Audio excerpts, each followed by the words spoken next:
बिस्मिल्लाहिर्रहमानिर्रहीम।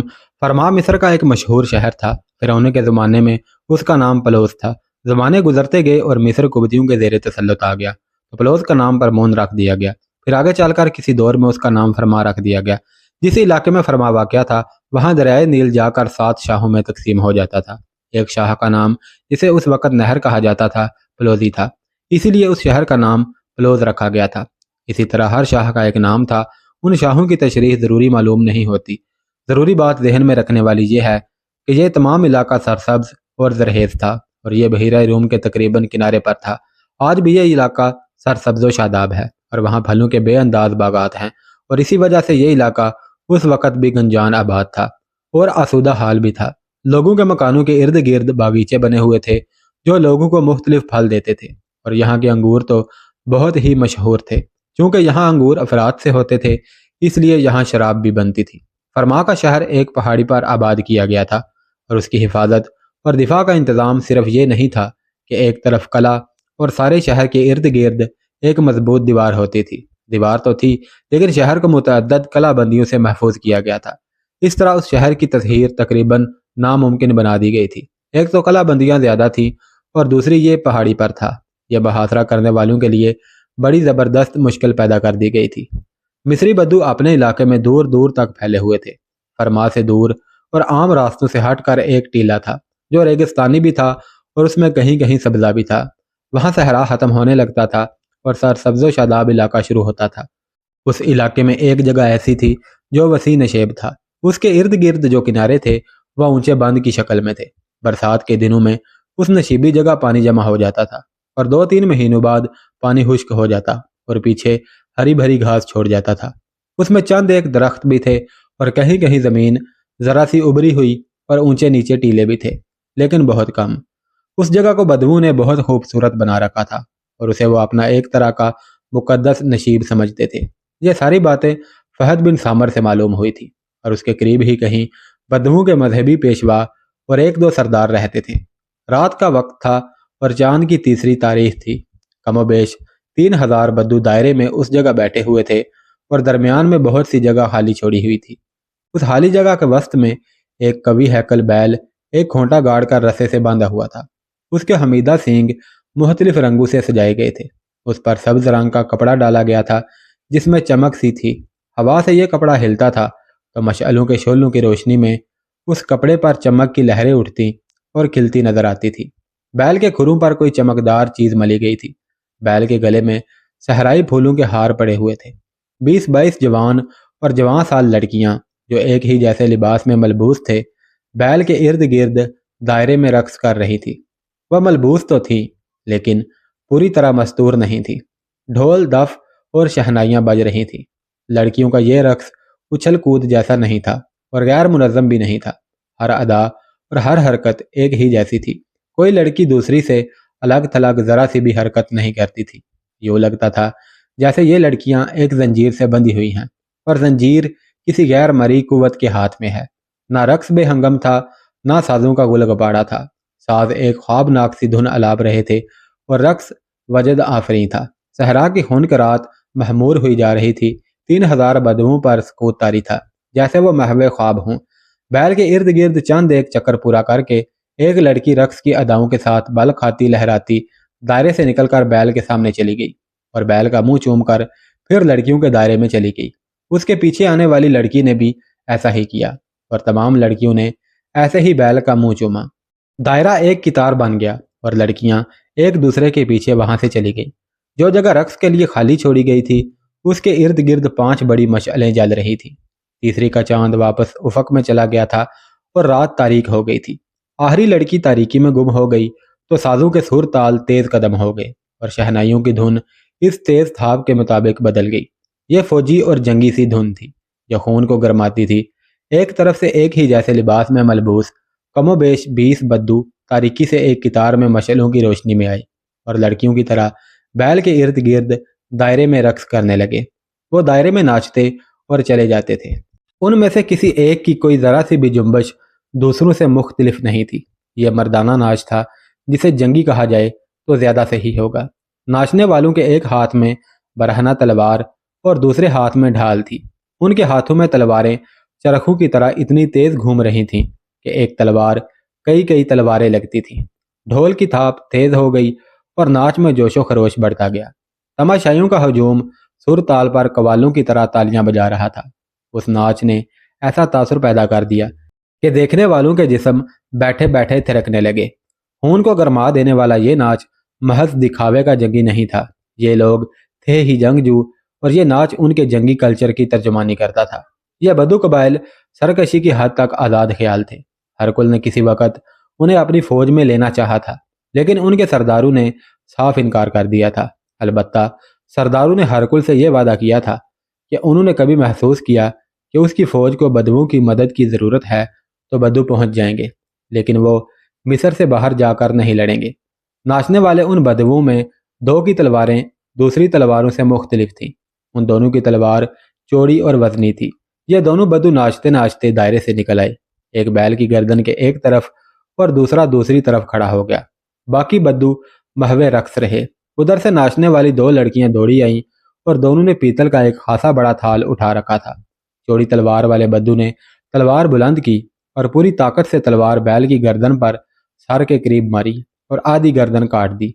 उसके फौरन बाद दूसरी तरफ खड़े बद्दू ने बैल की आधी कटी गर्दन पर बड़ी ही जोरदार तलवार मारकर सर साफ अलग कर दिया। दो लड़कियों ने थाल इधर उधर से पकड़ रखा था।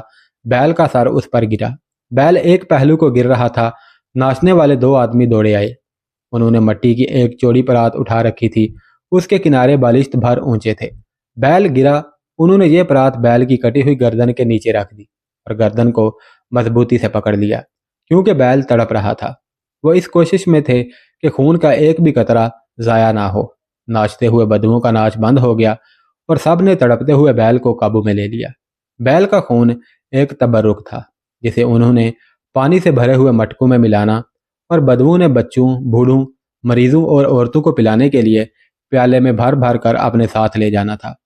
उन लोगों का अकीदा था कि उस खून मिले पानी से लाइलाज अमराज के मरीज सेहतयाब हो जाते हैं और दूध देने वाले मवेशियों को एक एक घूंट पिला दो तो ज़्यादा दूध देने लगते हैं और मवेशी उन चमगादड़ों से महफूज रहते हैं जो रातों को उनका खून पीते और उन्हें मार डालते हैं। यह पानी घर में रखा हुआ हो तो घर में बदबू नहीं आती और घर वाले नारी महलूक से बचे रहते हैं। जिस वक्त बैल गर्दन कट जाने से गिरने लगा था तो तमाम बदू उठ खड़े हुए और उन्होंने हाथ आसमान की तरफ करके फलक जिगाफ नारे लगाए थे। बैल गिरा और उसका खून चौड़े बर्तन में गिरने लगा तो उनका मजहबी पेशवा उठा और बैल की तरफ चला। लोग खामोश हो गए। मुकद्दस बैल का खून मुबारक हो। कुछ दूर से किसी की आवाज़ आई, तुम्हारी कुर्बानी कबूल हो गई है। खुदा की आवाज़ सुनो जो सूरज को गर्मी और चांद सितारों को रोशनी देता है। मजहबी पेशवा जहाँ था वहीं रुक गया और उस तरफ देखा जिधर से आवाज़ आई थी। उसके पास बदुओं के जो 3-4 सरदार बैठे हुए थे वो अब उसके पीछे खड़े थे। वो भी उधर देखने लगे। बदुओं का ये सारा इज्तिमा भी उधर ही देख रहा था जिधर से ये आवाज़ आई थी। उधर उस नशीबी जगह का किनारा करीब ही था। लोग उठ खड़े हुए थे, इसलिए ज़मीन में गड़े हुए लंबे डंडों वाली मशालों की रोशनी उस किनारे तक नहीं पहुंचती थी। मजहबी पेशवा ने उस तरफ खड़े लोगों को बैठ जाने या आगे से हट जाने को कहा। लोग रोशनी के आगे से हटे तो ढलानी किनारे पर एक आदमी खड़ा नजर आने लगा जिसका चेहरा ठीक तरह पहचाना नहीं जाता था क्योंकि वहां तक मशालों की रोशनी मदहम हो जाती थी। वो एक सफ़ेद हेवला सा लगता था। दो डंडे भी दिखाई दे रहे थे, एक उसके दाएं और बाएं तरफ किनारे में गड़ा हुआ था। दोनों के ऊपर वाले सिरों पर इतने कपड़े लपेटे हुए थे कि उनकी चौड़ाई एक एक बालिश्त हो गई थी। ये मशालें थीं जो अभी जलाई नहीं गई थी। उस आदमी के सर पर पगड़ी थी और उस पर रुमाल डाला हुआ था जो उसके शानों पर भी फैला हुआ था। शाने से चुगा शुरू होता था जो उसके टहनों तक चला गया था। सर पर पड़ा रुमाल भी सफ़ेद और चुगा भी आसमान पर चमकते सितारों जैसा सफ़ेद था। उसने दोनों बाजू आगे और ज़रा दाएं और बाएं फैला रखे थे। कोई करीब जाके देखता तो उसे पता चलता कि वह उन्हीं जैसा अल्लाह का बंदा था। उसकी दाढ़ी काली घनी और लंबी थी। वहाँ किसी में, हालांकि उनके मजहबी पेशवा में भी इतनी जुर्रत नहीं थी कि करीब जाकर देखता ये है कौन। ये तो हम परस्त लोग थे। जहनों में वसअत नहीं थी, सोचों में गहराई नहीं थी। ज़मीन की जो चीज़ अजूबा और उनकी समझ से बाला होती वह उनकी निगाह में आलम बाला की महलूक में से होती थी। यह आदमी उनके लिए कोई रूहानी या आसमानी चीज़ थी। اسے وہ بدروح یا جن بھوت نہیں کہہ سکتے تھے، کیونکہ اس کا لباس سفید براق تھا۔ ان کے عقیدے کے مطابق انسانوں کو نقصان پہنچانے والی چیزیں سیاہ لباس میں ملبوس یا بے لباس ہوتی ہیں۔ سب دور کھڑے دیکھتے رہے اور سناٹا ایسا جیسے وہاں کوئی زیرو تھا ہی نہیں۔ مت ڈرو، کنارے پر کھڑے آدمی نے بلند آواز سے کہا، تم جیسا انسان ہو، خدا نے بھیجا ہے، خدا کا پیغام لایا ہوں، تمہارے لیے روشنی لایا ہوں۔ پہلے اس کے دائیں طرف والی مشعل اپنے آپ ہی جل اٹھی، پھر بائیں طرف والی مشعل جلی۔ یہ مشعل اس آدمی نے نہیں جلائی تھی، نہ انہیں کوئی اور آدمی جلاتا نظر آیا تھا۔ یہ سفید پوش سیاہ ریش کھڑا رہا تھا، مشعلیں جلانے کے لیے کوئی اور آدمی اوپر نہیں آیا تھا۔ بلا شک و شبہ مشعل اپنے آپ جلی تھی۔ یہ ایسا مظاہرہ تھا کہ بدوؤں کے منہ حیرت سے کھل گئے۔ ان کے سرداروں اور مذہبی پیشوا پر بھی کچھ ایسا ہی اثر ہوا۔ خدا کا پیغام خدا کے بھیجے ہوئے ایلچی سے سنو، چوگے میں ملبوس آدمی نے کہا۔ وہ اس قدر آہستہ آہستہ کنارے سے نشیب کی طرف اترنے لگا جیسے اس کا پاؤں اٹھ نہ رہا ہو اور وہ نیچے کو سرک رہا ہو۔ اس کے دائیں اور بائیں جلتی مشعلوں کے شعلوں کا رقص اس آدمی کو اور ہی زیادہ پر اسرار بنا رہا تھا۔ وہ نہایت ہی آہستہ آہستہ نیچے کو سرکنے لگا، اور جہاں وہ کھڑا تھا وہاں ایک نوجوان لڑکی کا سراپا ابھرنے لگا۔ یوں لگتا تھا جیسے لڑکی اس آدمی کے وجود میں سے ابھر رہی ہو۔ یہ لڑکی اس زمین کی مخلوق معلوم ہوتی ہی نہیں تھی۔ چہرہ ایسا حسین اور ایسا معصوم جو ان بدوؤں نے پہلے کبھی نہیں دیکھا ہوگا۔ چہرے کا رنگ سفیدی اور لطیف سی صورت کی آمیزش تھا۔ کھلے ہوئے ریشمی بال شانوں اور سینے پر بکھرے ہوئے اور بازو ننگے تھے۔ گردن لبوتری اور جسم ایک ہی کپڑے میں مستور تھا۔ تمہاری قربانی قبول ہو گئی ہے، لڑکی نے بازو پھیلا کر کہا۔ خبردار رہو، خون کا طوفان آ رہا ہے، تمہارے دودھ دینے والے جانوروں کو اڑا اور بہا لے جائے گا۔ تم سے بہت سے اڑ جائیں گے، خدا تمہیں بچا لے گا، لیکن خدا کے حکم کی تعمیل کرنا۔ کل تمہارے پاس 3 آدمی آئیں گے، ان کی نشانی یہ ہوگی کہ اونٹوں پر آئیں گے۔ خدا نے انہیں اشارہ دے دیا ہے، وہ جو کہیں اسے خدا کا پیغام سمجھنا، ورنہ بیل کا خون ضائع ہو جائے گا اور تمہاری تباہی کو کوئی نہیں روک سکے گا۔ تم تک خدا کا پیغام پہنچ گیا ہے، میں آسمان کو واپس خدا کے پاس جا رہی ہوں۔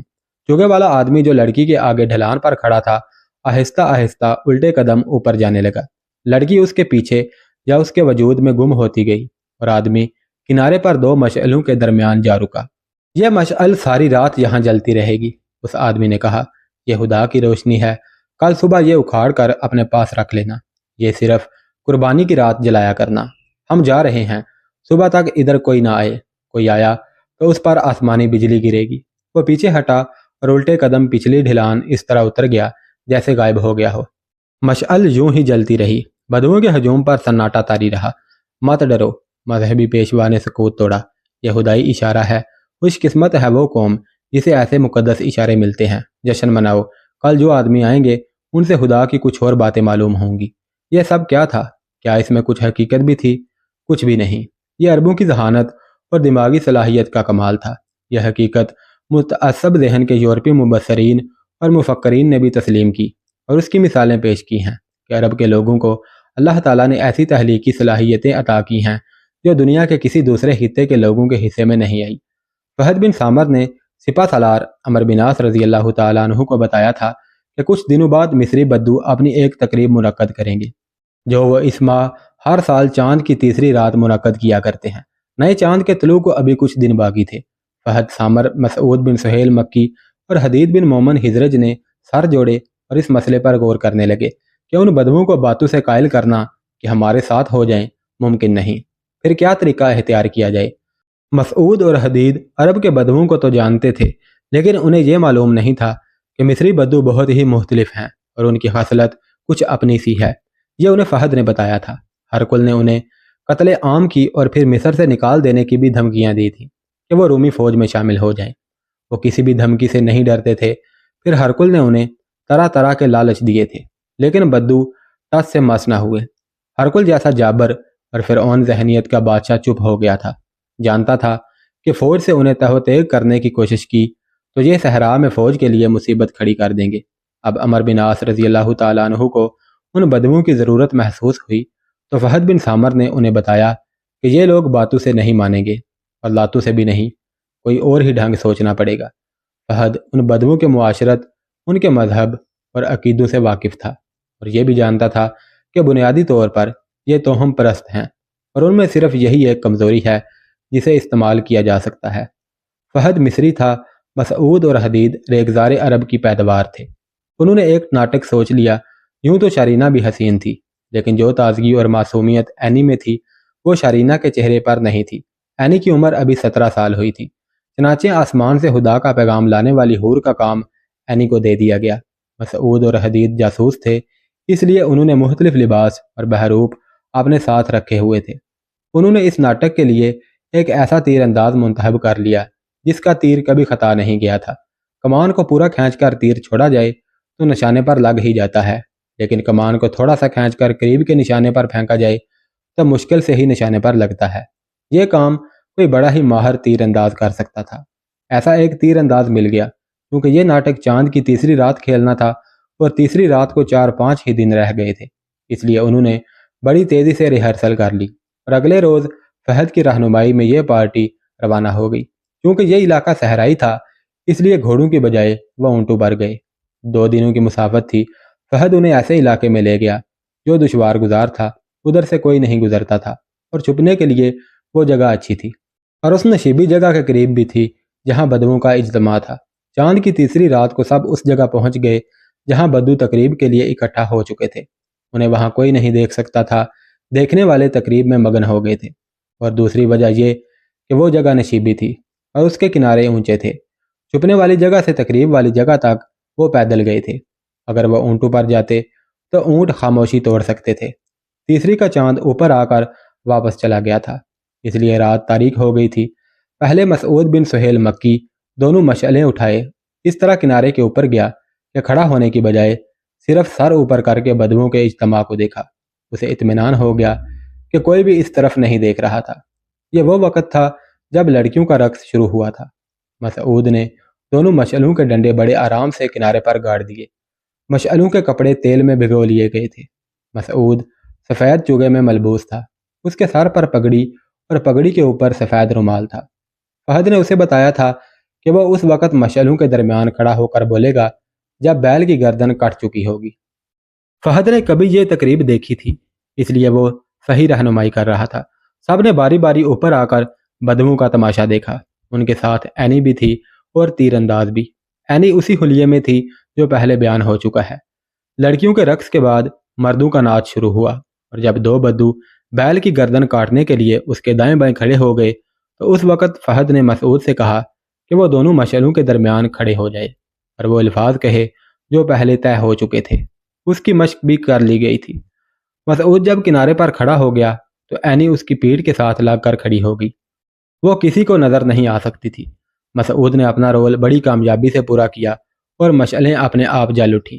مشعلیں دراصل تیر انداز نے جلائی تھیں، وہ اس طرح کہ اس کے پاس فلیتے والے تیر تھے۔ کنارے کے اوٹ میں اس نے 2 تیروں کو باری باری آگ لگائی اور کمان کو کھینچا، اور تھوڑی سی کمان کھینچ کر تیر اس طرح چھوڑے کہ وہ مشعل کے جلنے والے سرے پر لگے اور مشعلیں جل اٹھیں۔ یہ اس تیر انداز کا کمال تھا۔